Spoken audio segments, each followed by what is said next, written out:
Misitu aina ya mikoko ni misitu ya asili inayosimama katika mpaka wa ardhi na bahari, ikiwa na kazi kubwa ya kulinda fukwe na kuwa kama hifadhi ya wanyama mbalimbali wa baharini, na husaidia kwa kiasi kikubwa kupunguza athari zitokanazo na mabadiliko ya tabia ya nchi.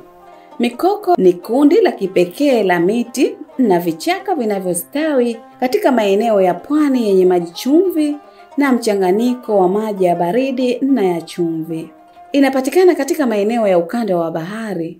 Miti hiyo hutumika kama kinga ya asili dhidi ya dharuba na kuongezeka kwa kiwango cha maji ya bahari. Uwezo wake wa kuhifadhi gesi joto hauwezi kufananishwa na mti wowote, na kuifanya kuwa muhimu sana katika vita dhidi ya mabadiliko ya tabia ya nchi. Kitaalamu, miti ya mikoko hufyonza hadi mara 4 zaidi ya gesi joto ikilinganishwa na misitu mengine, hivyo kuifanya kuwa mojawapo wa njia bora zaidi ya kuhifadhi gesi joto duniani, ambapo uwepo wake husaidia kudhibiti kiwango cha joto duniani na kupunguza utoaji wa gesi chafu. Mbali na kuhifadhi gesi, mikoko hutoa makazi ya viumbe mbalimbali wa majini na nchi kavu.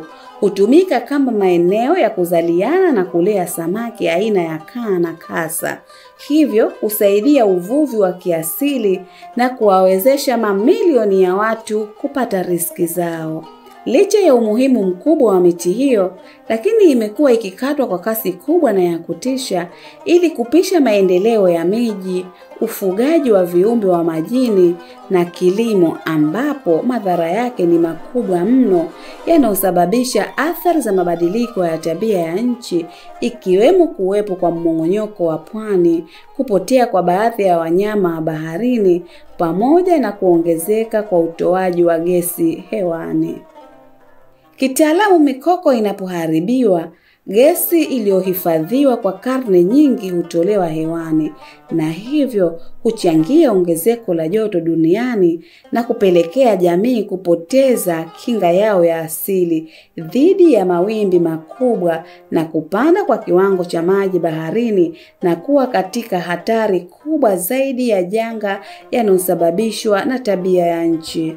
Serikali ya Mapinduzi ya Zanzibar kupitia idara ya mazingira kwa kushirikiana na asasi za kiraia imejitahidi kuhamasisha jamii kujikita katika upandaji miti, ikiwemo miti ya mikoko, kama ni sehemu ya juhudi za kupambana na mabadiliko ya tabia ya nchi na kuhifadhi mazingira, ambapo viongozi mbalimbali wa chama na serikali wamekuwa wakishiriki katika zoezi la upandaji wa miti wa koko Unguja na Pemba.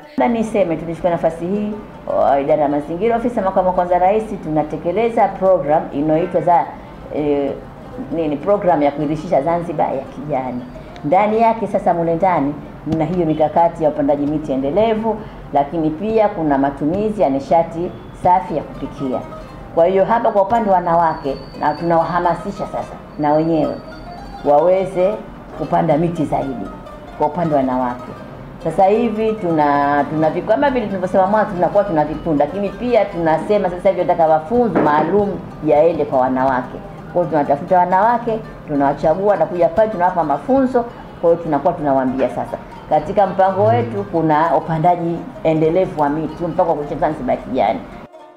Katika kukabiliana na janga hilo, taasisi ya Community Forest Pemba kwa kushirikiana na taasisi ya waandishi wa habari wanawake Tanzania TAMWA upande wa Zanzibar, katika kuunga mkono jitihada zinazofanywa na Serikali ya Mapinduzi ya Zanzibar, wametoa elimu kwa wananchi wa shehia 4 zilizomo katika wilaya kati, shehia ambazo zinatizamiwa kuwa ni miongoni mwa shehia zinazokumbwa na athari za mabadiliko ya tabia ya nchi, kupitia mradi wake wa Zan Adapt, na kuwashajihisha wa upandaji wa miti wa mikoko na kilimo mchanganyiko, kilimo cha biashara.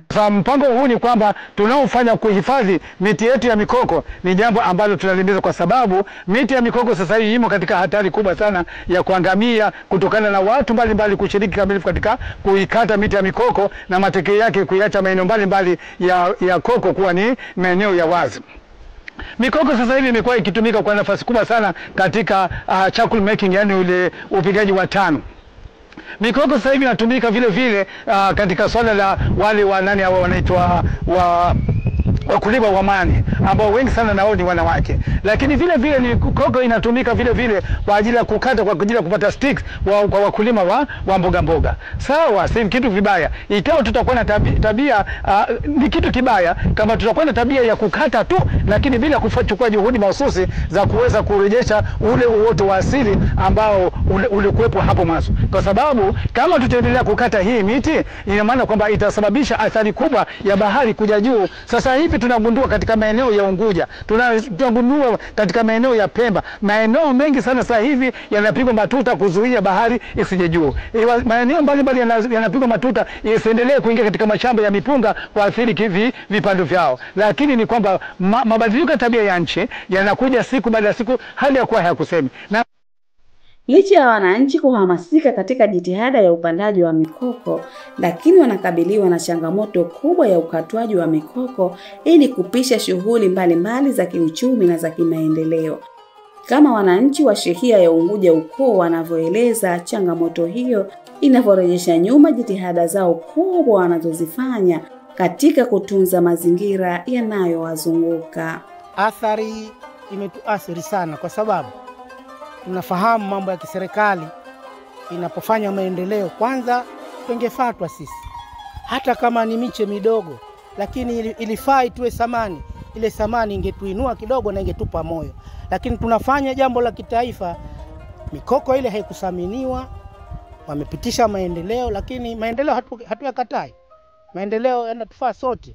Lakini na ubavu wa pili, ile mikoko nimesema ni muonekano wa kitaifa ambao tunahimizwa tuifanye Zanzibar ya kijani. Zamani ulikuwa ukenda zako uzi, kama ukipita asubuhi samaki unakuta baharini. Sasa hivi hamna ile kuokota samaki kwenye njia ile, kwa sababu mikoko inakatwa, kwa hiyo samaki wanaondoka. Halafu kama ukija kipindi cha maji yanajaa, utaona kila aina ya ndege wanakuja. Sasa hivi hawapo, wanatoweka. Halafu tulipata madhara kidogo kukatwa hapo miti yetu. Hatukatai maendeleo. Maendeleo ni sasa hivi, kwa sababu sasa hivi mji unakuwa. Hatukatai kukua mji, lakini tumeathirika kama sisi kama vijana. Tumejitenga sehemu, tunaenda kupanda koko. Leo hii inakuja koko, alafu mkono wa pole si kama lazima upewe kitu, hamna. Mtu tu aje na maneno mazuri, busara, mnapewa pole. Ile pia mnahamasika nyinyi wenyewe na mnajipa nguvu. Koko kuna fursa ya utunzaji wa viumbe hai vilivyomo ndani na koko, na tunacho kisiwa kimoja na ndege wazuri, tuna wengi kabisa kuhifadhi. Au tunaamini kwamba tukiwatunza vizuri, tukiwahifadhi ni njia nzuri sana kuwavutia watalii. Pia ndani ya mikoko hiyo tuna fursa ya kupata baadhi ya miradi ya upandaji wa mikoko kama hivyo. Kwa hiyo ndani ya mikoko mna fursa nyingi sana ambazo kama sisi vijana tukitulia, basi tunaweza kufaidika nazo. Na pia ndani ya mikoko kuna elimu kubwa sana. Elimu moja, elimu ambayo tunaipata ni kusoma mikoko. Mwanzo sisi kabla hapo tulikuwa hatujui kwamba kuna zaidi ya species ya mikoko zipatazo 7.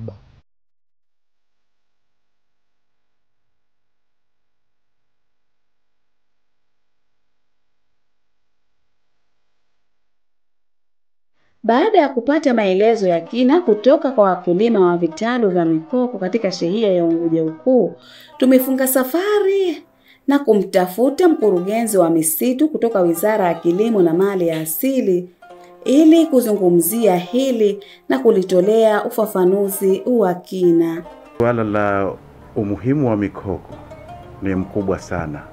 Mikoko ndio mazalia yanotegemewa ya samaki wengi wa maweni.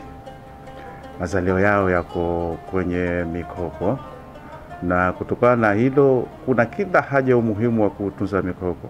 Lakini mikoko pia ndio inozuia na kuchuja uchafu wote unaotoka nchi kavu kwenda baharini, ambao kunaweza kwenda kuathiri mambo mengine. Lakini pia hata mabadiliko ya tabia nchi kama ujaji wa juu wa bahari unaweza kudhibitiwa na mikoko. Hata tukichukua tsunami iliyopita, maeneo yenye mikoko athari yake ilikuwa ndogo ukilinganisha na maeneo yaliyokuwa hayana mikoko. Mikoko tunahitaji pia kwa ufyonzaji wa hewa chafu kwenye anga, jambo ambalo hili ndio linasaidia sana mabadiliko ya tabia ya nchi. Hewa hizo za carbon dioxide na nyingine zokuwa zina matatizo kuwepo kwenye anga, kwenye mikoko ni mara 4 zaidi ufyonzaji wake kulinganisha na msitu wa juu. Sasa natoa wito kwa wananchi tuitunze mikoko ya Zanzibar ili kwa manufaa yetu hayo ya nani.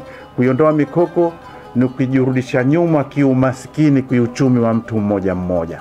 Kutokea la Unguja Kuu, baadhi ya miche ya mikoko, kwa sababu tumekuwa tukishirikiana sana na wananchi katika maeneo mbalimbali kuwatika miche ya mikoko na kushirikiana nao kuipanda kurejesha yale maeneo yaliyoathirika. Kwa bahati mbaya, wakati wa ujenzi wa barabara ya Uzi Unguja Kuu, kuna baadhi ya miche wananchi iliathirika, miche patao 200 iliathirika. Hili kama mkurugenzi wa misitu na wapapolo wananchi hao, na wasivunjike moyo, waendelee kushirikiana nasi. Jambo hilo tutalikabili kwa uzuri na wao watafurahi siku za mbele. Pahala popote pale penye maendeleo, athari ndogo ndogo zitaendelea kutokea, lakini kama wananchi wazalendo na wao wafurahi, wakubaliane na jambo hilo linalotokea la maendeleo makubwa ya serikali, ili kuifanya Zanzibar kuwa nzuri zaidi na bora zaidi kuliko iliyopita. Duniani kote wana mazingira na jamii za wenyeji wanashirikiana kwa pamoja kurejesha misitu ya mikoko kupitia juhudi za upandaji miti, utetezi wa sera na usimamizi endelevu. Hivyo tunaweza kulinda mifumo hii ya thamani, kwani kulinda mikoko si suala la mazingira tu, bali ni kulinda watu, utamaduni na vyanzo vya maisha, ambapo kila mti wenye uhifadhi ni hatua moja mbele ya kuelekea dunia yenye afya bora. Kwa pamoja tunaweza kukabiliana na athari zitokanazo na mabadiliko ya tabia ya nchi.